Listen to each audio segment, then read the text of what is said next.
Good afternoon. I'm Christina Irish, Estacada School District's Director of Finance. Welcome back to another financial update. As we transition into budget season, I'd like to spend a few moments today discussing the State School Fund. The State School Fund is where Estacada School District receives 65% of our funding. Let's take a look at the information and formulas given to us from ODE that is used to calculate the State School Fund. The first component is our ADMW. ADM is our average daily membership, which is our daily student attendance. The first step is to look at our average enrollment estimate for 2022-23, which we determined in December of 2021 based on our actual enrollment at that time with a slight increase. Then the district receives extra weights for providing services for certain types of activities. These are added in to help create a weighted number, or ADMW, that is then used to help us determine our funding amount.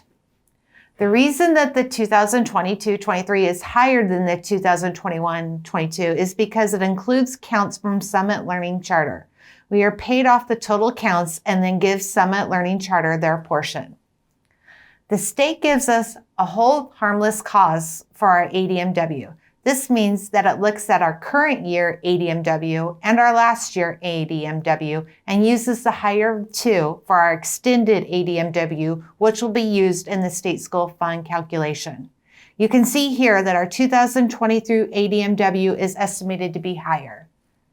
The next step is to estimate our 2022-23 local revenue. You can see here that we took information we had at December of 2021 to estimate that our next year property taxes would be about $6.8 million, and our common school fund would be $334,844. That would give us a local revenue of $7,134,844 million.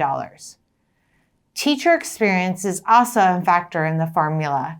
You can see here that the average teacher experience is 9.96 years, compared to the state average of 12.3 years, gives us a difference of negative 2.34. The next component is the state transportation grant. We get reimbursed for 70% of our transportation expenses. We are estimating that next year we'll spend $1.7 million, and this will give us a reimbursement of $1.19 million. Now for the formula. The first step is to take the number from the teacher's experience, negative 2.34, and multiply it by 25, which is a constant number that is provided by the state. And then add 4,500, another constant number for the state, and that gets us to $4,441. Then we multiply the $4,441 by the extended ADMW of 3,483. And multiply that by the funding formula. This is a variable number that changes from the state, and that gets us $32,343,968 million. We then add that number to the transportation grant of $1,190,000 to get us a total revenue formula of $33,533,968. The final step is to subtract our local revenue estimate of $7,134,844 from the total formula revenue to get us our state fund grant of $26,399,124. This will give us about $9,627 per extended ADMW. Thanks for joining me to learn more about how our most significant funding source is calculated. I'm Christina Irish, and thank you for tuning in.